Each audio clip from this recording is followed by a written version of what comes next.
Hi, welcome to this awesome interview with Chris Lascelles, a longtime leader here at Youth with the Mission in Tyler, Texas. My name is Richard. I've been here for a few years working in communications, and it's really an honor, Chris, to meet with you today and talk about a book that he's just written called 2020 Vision for America. We're going to talk a little bit about this, but I love the subtitle at the bottom. It says, A Call to Action. And when I first picked this book up and started to read, I knew there was going to be something that I was going to have to do when it was over. So if you're watching this today in this interview, we're excited because we're going to get to know Chris a little bit and his heart behind writing this book. And we're really hoping that this call to action would be something for you and for your family. So Chris, thanks again for meeting with us today. You open the book sharing a little bit of your testimony, your call into missions, and even just how God was working in your life of being a sheep shearer. And when I was reading it, I thought of this title of From Sheep Shearer to Sharing the Gospel. But you have your own title and your own message that was there. And I'd love for you just to share a little bit about that, of how God called you into this, and even a little bit of the passion behind how this book came to be. Well, yeah, thank you, Richard. It's good to be with you here today, and I am excited about this book. I think it's a timely topic to be looking at, the roots of this nation. But as you say, the story often begins far, far away and a long time ago or something like that. And that was the case for me. Growing up in New Zealand, at the time when I was a kid, there was about 3 million people in New Zealand, 70 million sheep, more than 20 for every person. Grew up in a very rural area, and my parents weren't especially religious. My mother did have a very sincere faith, but went to church a few times a year, and I always felt to go with her when she went to church. But that was about the extent of it. And the place where I grew up in New Zealand was where all the best sheep shearers in the world come from. Well, some of them, I should say. And sheep shearing was a big sport in New Zealand. There were competitions, and I got to work with some of New Zealand's best sheep shearers. So that was kind of how I got into that particular trade. But as I continued on working, I became a Christian myself. My mother invited me to hear this evangelist at a local high school. I went just to please her, and God began to speak to me and showed me that He had been reaching out to me from when I was a child even. So that was like a big turning point in my life, because you start to ask the big questions. Well, God, what am I on earth for? And I kept on shearing sheep, but this question started to grow in me. There's something I'm meant to do in the world, but I don't know what it is. And it really began to eat at me. I visited my mother one time, and she handed me this cassette tape. Remember those things, Richard? I do. Anyway, and it was by Keith Green. And I have to say, when my mother gave it to me, I wasn't very excited. She said, he's this musician from the 70s. You've really got to hear him. And I thought, Green and 70s? I thought, surely he's just this pothead guy. Didn't really want to hear it. But I put this cassette tape in my car, and I hit play. And I tell you, from the first note of the first song, there was something about what Keith was singing about.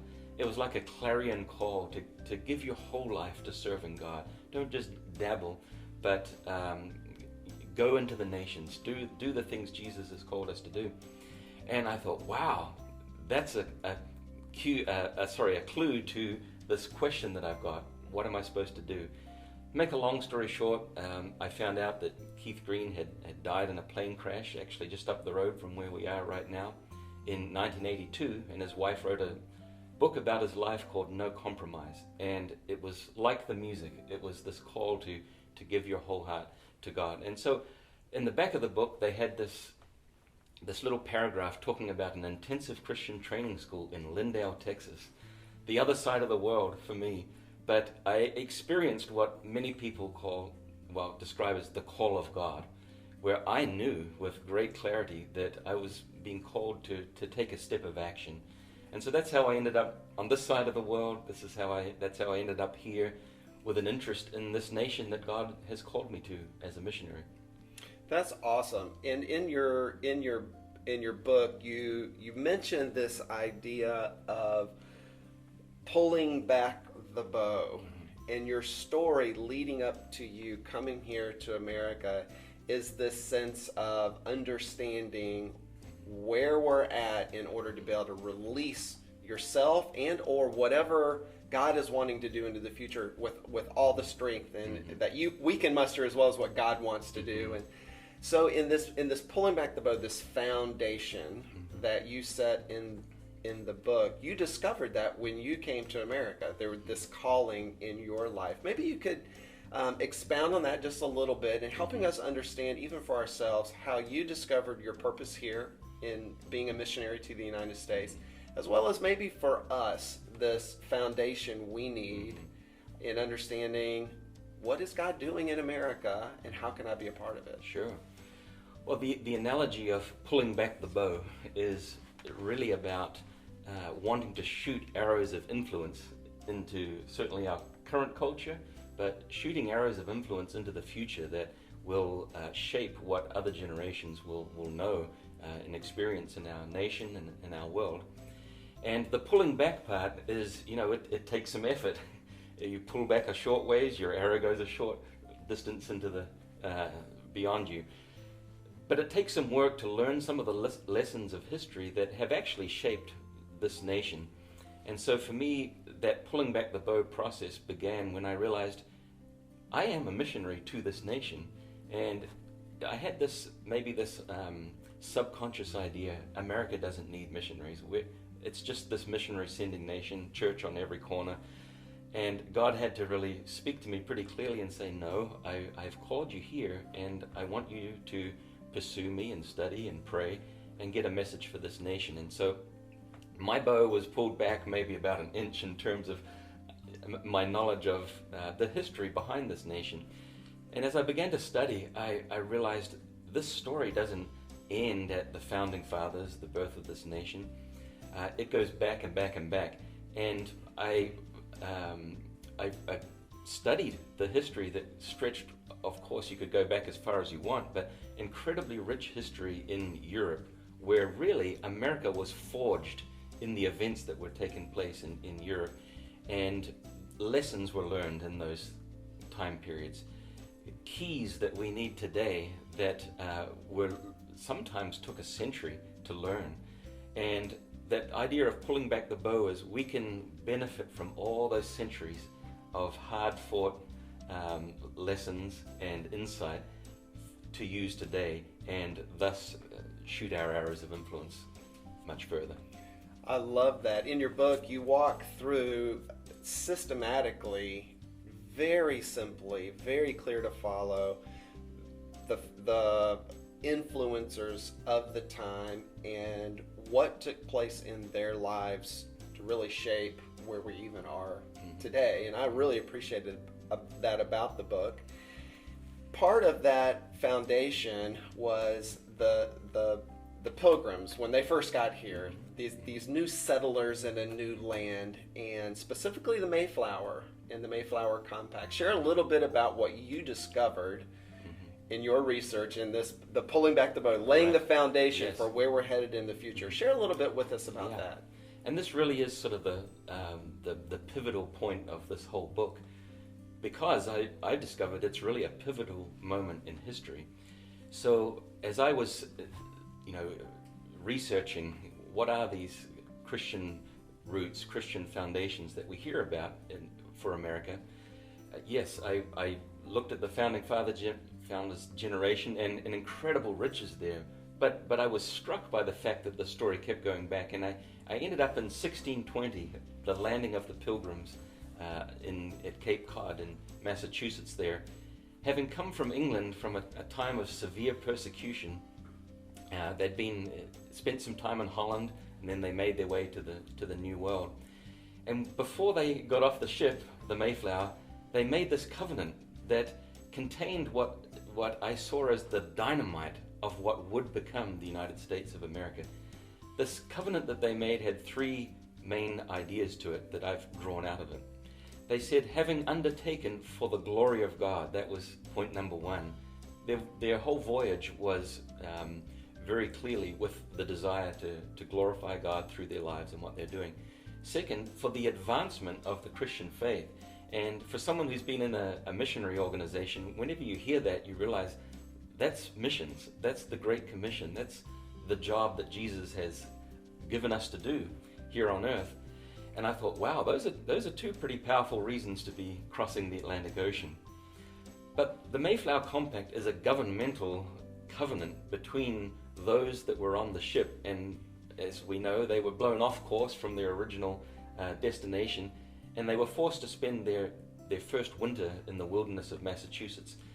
How would they hold this little group of people together? So they made this covenant.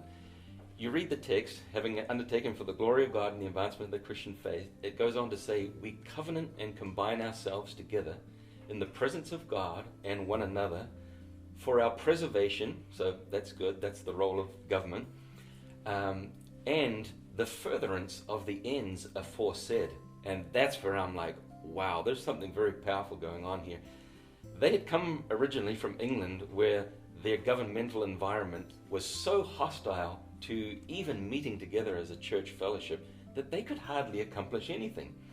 So when they added this little phrase, the furtherance of the ends aforesaid, they were recognizing that good civil government should be favorable to the purposes of God, living for the glory of God, advancing the Christian faith.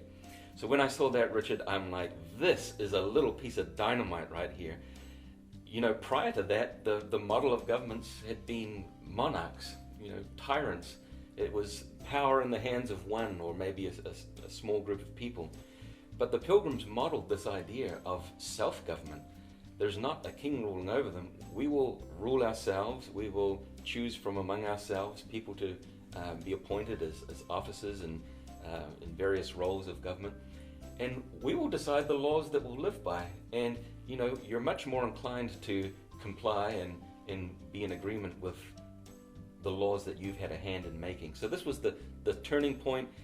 These ideas developed throughout New England and ultimately were reflected in the Constitution, where power and government was pushed to the local level as much as possible, respecting this idea of the individual, of religious freedom, and thus we have this amazing story of America that, and we talk about the flaws in America's past in this book. We don't dodge those things, but nevertheless something very powerful was birthed, and the world stood back and looked, how will this work? How will this experiment in self-government really work out?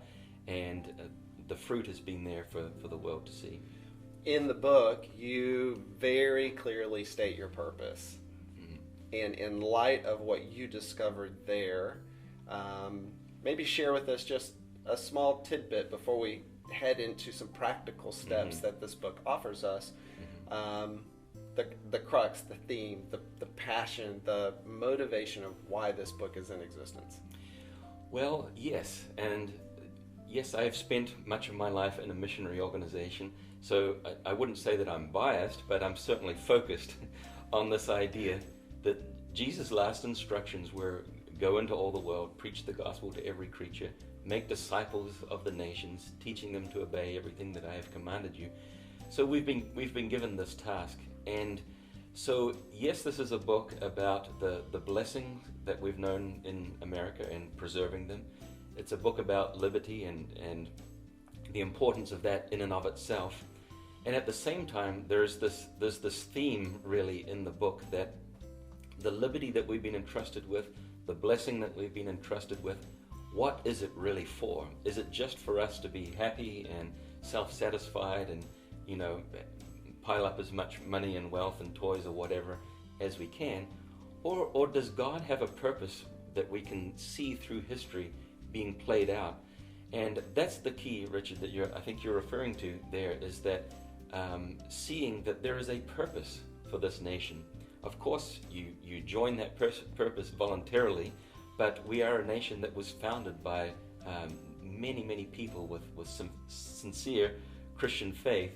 And I think we haven't even yet seen the fullness of the understanding of why God has blessed this nation. And when you think about it, the liberty that we've had has tremendously helped the cause of world missions. First of all, we've had the freedom to travel. We can go. We can send our money to any nation on earth. In other words, we can freely bless with the blessings that we've received. In an environment of liberty and opportunity, there have been inventions from the airplane to the computer chip, the telephone, communications, these kinds of things that have been an incredible help to the task that Jesus gave us to do. The printing press multiplied the Bible, really taken off in the 1500s. But we've been given the internet, these tools which enable us to reach around the world. Even during this current moment with the coronavirus, where we're all sitting at home, we've got tremendous opportunity to reach the world. And that has come about because of the liberty and opportunity that this nation has. And my call to America is, why has God blessed you? And I believe we can come into a greater understanding of that and see a great purpose fulfilled. I love that. Thank you for sharing that and the passion behind this. Towards I guess it was about two-thirds through to the end, you had some very clear steps for each of us. I didn't really read any of those as something unattainable. They each have a perspective on individuals and how we can engage where we are with who we are in a way that has impact and influence. And you had mentioned that idea of having influence. One of those areas that you touched on is the area of education. When I was reading this book, I thought, man, this would be awesome for my kids. You talk about education, where we are, just even in our current climate. If we just focused on just that one area, we're not going to give all the secrets away. You got to read the book if you're going to get all of it. But maybe we could just talk just briefly on the area of education and that influential role. How do you see education for our kids and ourselves included in helping us further what we know we ought to be doing? Well, in answering that, Richard, one of the things I've tried to do is not just write this book from purely my opinion. There's some of that in there, of course. But to talk about education, we have a history to observe of the place that certainly Christianity, that Scripture has had in that. And of course, the Scripture itself, even including the Old Testament, talks about training up a child in the way they should go, and that whole idea, and passing things on to children and remembering things and teaching them to other generations. So that's a foundational idea to the Judeo-Christian worldview. But when we get into the specifics of church history, we see that during the Middle Ages, the monks, the monasteries became centers of literacy and the preservation of literature. And when we get to the Reformation, for example, the idea that it is important to learn to read so that you can read the Bible was an incredible driver of education and literacy. We get to the earlier years before the birth of the United States in New England. The same idea was very prevalent of you need to learn to read so that you can know the Word of God, first of all. But education goes far beyond church doctrines and raising your children. But to educate in anything, you need a basis for truth. Is there any objective truth from which to teach anything with confidence? And the Judeo-Christian biblical worldview has been incredibly successful in providing that foundation. The evidence of that is how many of the universities, certainly in Europe early on, were really an outgrowth of the church. That's where they came from. We see the same thing in the United States. Harvard and Yale and Dartmouth and multitudes of others originated out of this outgrowth of really the church wanting to train ministers, but then it was expanded into other areas of education. So I make the case, we have this idea that the Bible is out of place in the classroom, and I would say from a historical perspective that's ridiculous. If America's ideas of the foundation for law, foundation for justice, foundations for government, ethics, morality, education, family, all came from this book, then this book's not out of place. and we need to not throw out the foundation that has given us a basis for education, and really believing there's something true to teach. So that's a big point that I make in this. Observe the history of education. The education of women, the education of little minority groups around the world, for centuries has been accomplished through missionary activity around the world. We think this is a new idea, education, for women or minorities. The church has been busy with that for centuries, and so we don't need to be ashamed of the Bible when it comes to education, but we need to say, wow, this has borne a lot of fruit. That's awesome. Thank you for sharing that little nugget. And there's so much more that's packed into what you wrote. As we conclude, if there was a takeaway that you personally would like to be able to share with those that are watching this interview today, whether or not they pick up your book or not, taking the time to watch this and think about where we are in our world, what is something that you would like us to walk away with from this interview at least? But perhaps even after we get finished reading this book, what should we go home with at the end of the day? What do you want us to be thinking about? The biggest takeaway, and it's very relevant to this year, 2020. This is 400 years since the Pilgrims made that little covenant. And the takeaway I would want everyone to remember is that there were 3 points within that covenant 400 years ago: to live for the glory of God, live for the advancement of the Christian faith, and be responsible for civil government. So if you remember anything, remember that was the seed that was planted, and the three go together, so they're so important, especially this idea of being responsible for civil government. We're not elevating government as the solver of all problems, government almighty that we will serve. It's completely the opposite. It's actually putting government in its place so that we can be self-governed and we can get on with what God has called us to do. It's a reflection of 1 Timothy chapter 2, verses 1 through 3, to pray for kings and those in authority. In other words, pray that government will be what it ought to be, so that we may live a quiet and peaceable life in all godliness. And this all godliness part is important.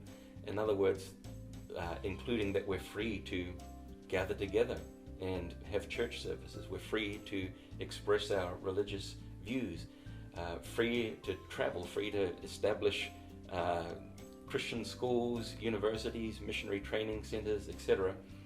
So these three ideas go together. And I just want to encourage you, yes, get the book, but study this history, because something was planted in the foundation of this nation that is not just for us. It's for the very ends of the earth. That's great. Thank you so much. If you need a copy of this, you can see in the links that we've provided here to be able to pick up a copy.